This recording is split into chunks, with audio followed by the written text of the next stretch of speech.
Welcome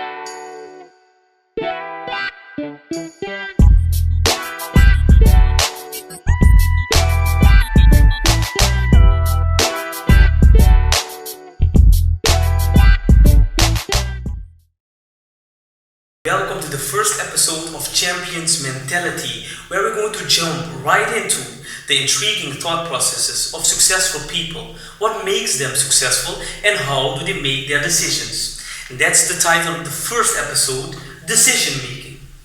I made the name, let's jump right in it. Our brain. Our brain is incredibly complex. From the moment we wake up till the moment we go to sleep, we're constantly making decisions. Whether the wrong decisions or the right decisions, it doesn't matter.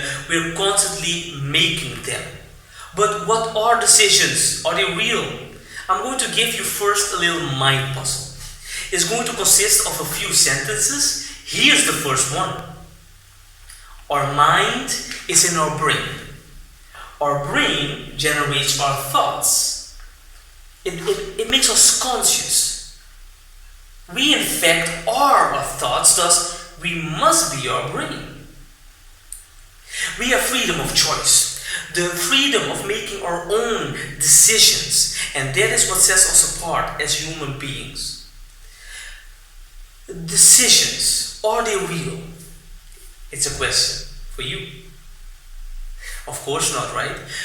Decisions can be real, because decisions is what we generate ourselves. It's in our own reality. But it hasn't manifested yet in the outside world. There's something missing then. What is missing to make a decision become reality? Making your dream become a reality. You need to act upon it. Only by making steps towards it, only by doing something about it, we can make our decision become realized in the outside world. Become a possibility.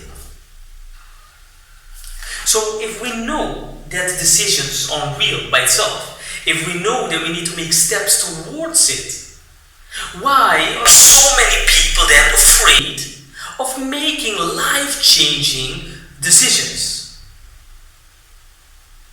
Here's why. It's the first and foremost problem. Fear. Fear of what? Well, fear by itself, just like decisions, does not exist. It's an emotion, and often it's fear of nothing. It's fear of something that doesn't even exist.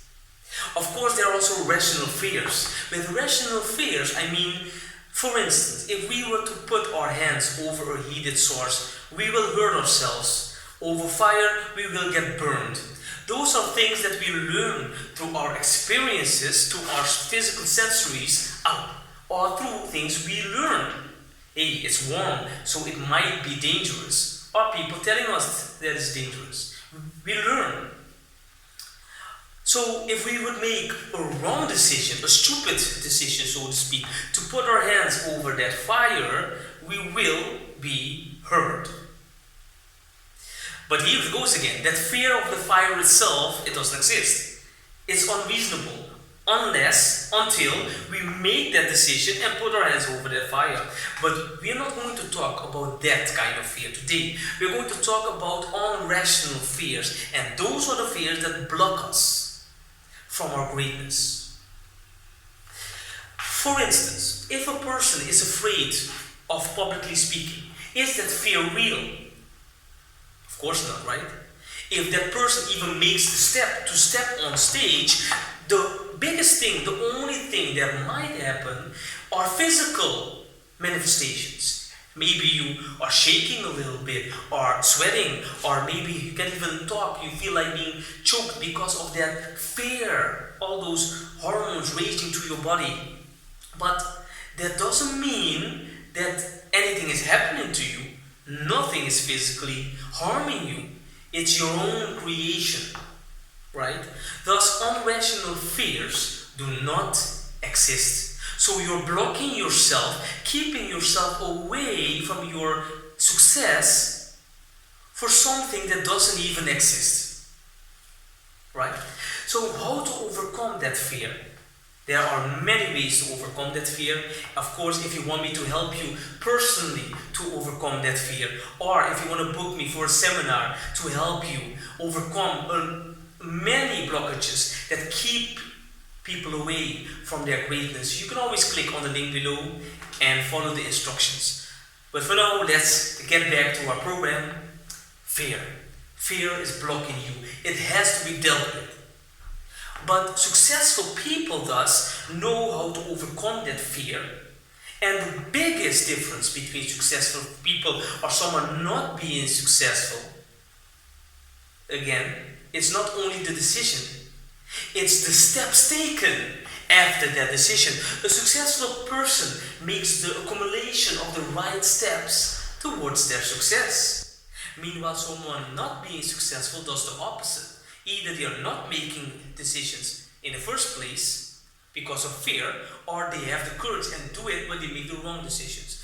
Thus, the logic says then that if an unsuccessful person is making the wrong decisions, all they have to do to become successful is make the right decisions. How do champions, how do successful people make their decision? What goes on in their thought process? I'm going to show you a little clip about a world champion bench presser, Scott Mandel. Incredibly strong guy, benches over 1,000 pounds. Incredible. I'll see you right after, and then we're going to analyze it. That's got to be scary though, because that's the only time you had a major injury, right? Yeah. I mean, I've had some biceps tear, but not ravel up. Just, you know. Does that mess with your head for a while right after you tear a pec? Well, I mean, the recovery was, you know, I went to some good guys like Michael Camp in New York. Yeah, sure, I know Mike. He did work to me. Yeah, Jeff Metcalf, who rest in peace in Venice. Mm-hmm. And those guys helped put me back together. It was nothing fucking easy. I mean, the only reason I came back was sheer will. You know, I tell everybody in life, if you want to be the best that you can be, you have to die and go to hell. Yeah. And then you need to make hell your heaven. And if you can do that, then you can do anything you need to. Welcome back, friends. Very interesting short clip, right? So let's jump right in the breakdown.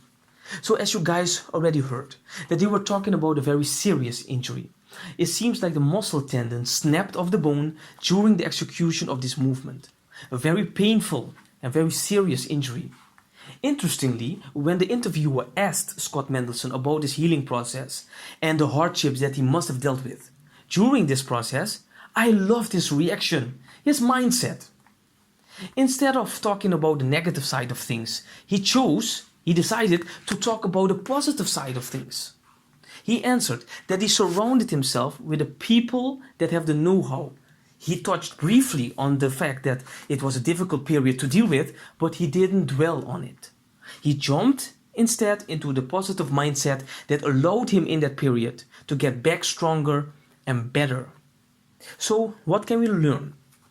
Champions don't dwell on bad situations. They might think about it as to learn from it, but they rather think about the solution and the positive side of things.